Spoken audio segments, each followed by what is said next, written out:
Well, if you're going to shoot for the stars, you might as well be introduced as God's gift.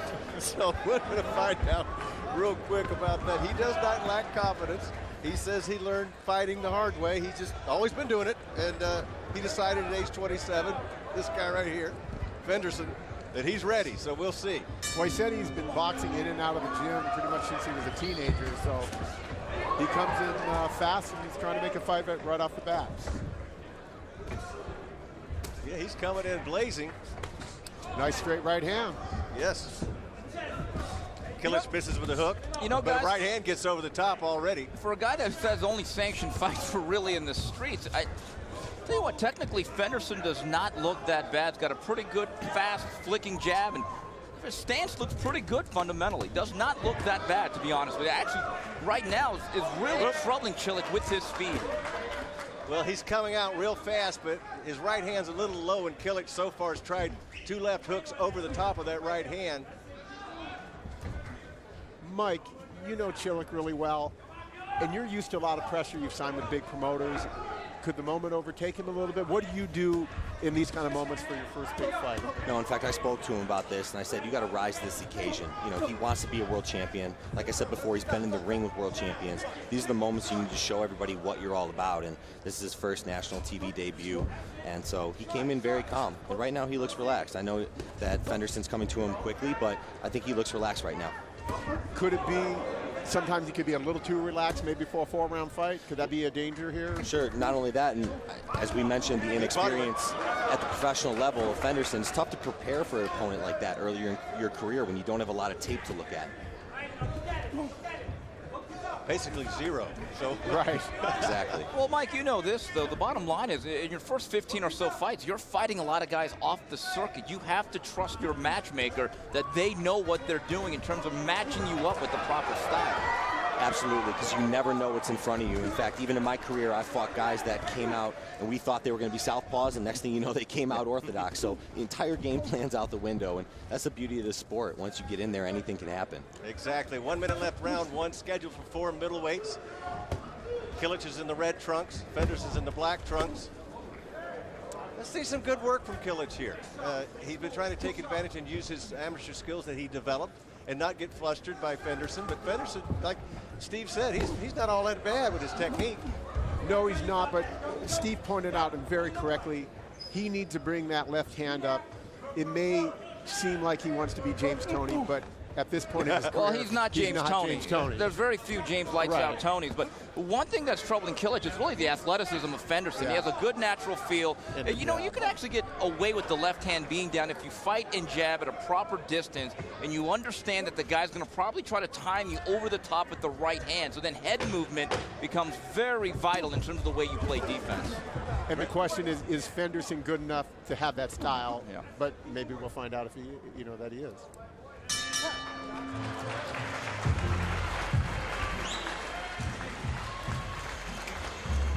Kilic was very relaxed. I talked to him about an hour before he gloved up. And, to him, he's been in the ring so long, and Mike knows this. He's got a very calm personality and said, oh, yeah, I'll get ready. I'll be ready. He wasn't exactly amped up, I was trying to find it. Are you nervous? You're going to be on TV? No, I'm all right. I'm gloving up in a little while. No, he really does have a little bit of a split personality. You see him, he's this kid who's smiling and all happy, and then you see him in the ring throwing these bombs, and you're like, where did this kid come from? Mike, what do you think Chem needs to do in this next round to take control of the fight? So, as Steve mentioned, I think that when you're fighting an athletic fighter like this, I would love to see him feint a little bit more. And I would love to see him capitalize on the fact that he is keeping his left hand so low. So I think feinting and coming over the top with the right hand could really be great for him. Mike, don't you think when you face an athletic guy that's going to bounce around the ring, one of the ways you neutralize that was just a good, solid, fundamental jab? I completely agree. Fundamental jabs and cutting off the ring, which is tough to do in only 4 rounds. I think this type of fight would really benefit Chem if it went 6 or 8 rounds. And Fenderson is the quicker of the two, and in a 4-round fight, that could create some difficulties. Jim stepping it up a little bit right here. Trying to close the distance. Fenderson trying to bring that jab from way low. He's got tagged with a right, left, right. I think Chem got fired up a little bit here, and he's trying to step up the volume. I think he needs to step up the volume. He was letting Fenderson sort of control the fight with the jab, like Steve was saying, and he just got hit with the right hand by Fenderson. On the way back, but he countered with another right hand over the top right there. Beautiful overhand right by Chem. Chem now seems to be in better distance, Mike, and that's one of the keys to actually landing punches is being in proper range. Absolutely. That's one way to take out that speed and athleticism of Fenderson is being in the right range. Oh, wow. Good job there stepping in. You talk about range. He's got him going to the body, back upstairs. Left hand inside, hurt him. Fenderson going backwards now, getting tagged once again. A furious effort from Chem Kilic. Good work. And Fenderson, that's a slap. But he was also a bit intimidated, lunging forward. Off balance. I think the body shots are really bothering Fenderson right now. He's bending over at the waist. Oh, good rib shot right there. And guys, he seems to be unraveling physically as Chem attacks the body. Right hand. Legs getting wobbly. Fenderson left hand. And down he goes. Into the corner. Big left hand from Kilic. Fenderson was in big time trouble. Kilic is good enough to know that it was open, and it's over. It's over. Beautiful left hook by Chem. Trust me, I've been hit by that shot. I know what that feels like. Mike Lee, you know this guy.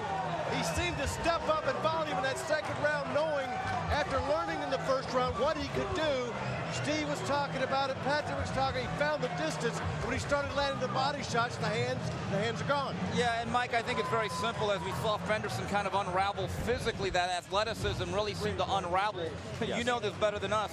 Most street fights don't go more than 3 minutes, and you saw what happened in the second round. I'm glad you said that. I was just going to mention that Chem, with his experience in the amateurs, knows that it's not just about that first round. It's about the entire fight. And what he did there is he slowly found the distance, and then his left hand, and especially his overhand right, was coming through. Not to mention he was throwing punches at all angles to the body and the head. So that really comes from those 100 amateur fight experience. Impressive way he cleaned up, though. I mean, he just didn't let go. I like to see when fighters, they get the combinations going, they know got something working. When you get a guy in trouble, he didn't let off the gas. He knew he had it. Great effort tonight.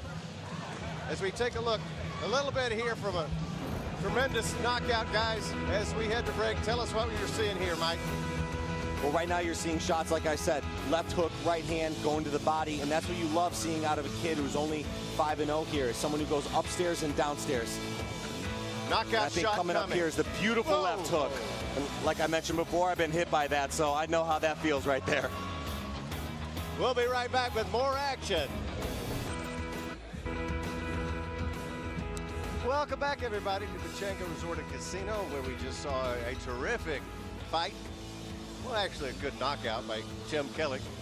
And we're going to take you through it with Mike Lee, our guest analyst tonight. Well, here's the beautiful left hook that took place. What he set it up there was a right hand to the body, which took his eyes down. Then he hit him with the left hook, end of the fight. You see right here, as I mentioned before, watch the right hand to the body, left hook upstairs. And that's a beautiful way to mix up those combinations, take the eyes off of where you're aiming. And he was doing a great job, had the right distance, and did not let up. And finally, there it was. Second round knockout.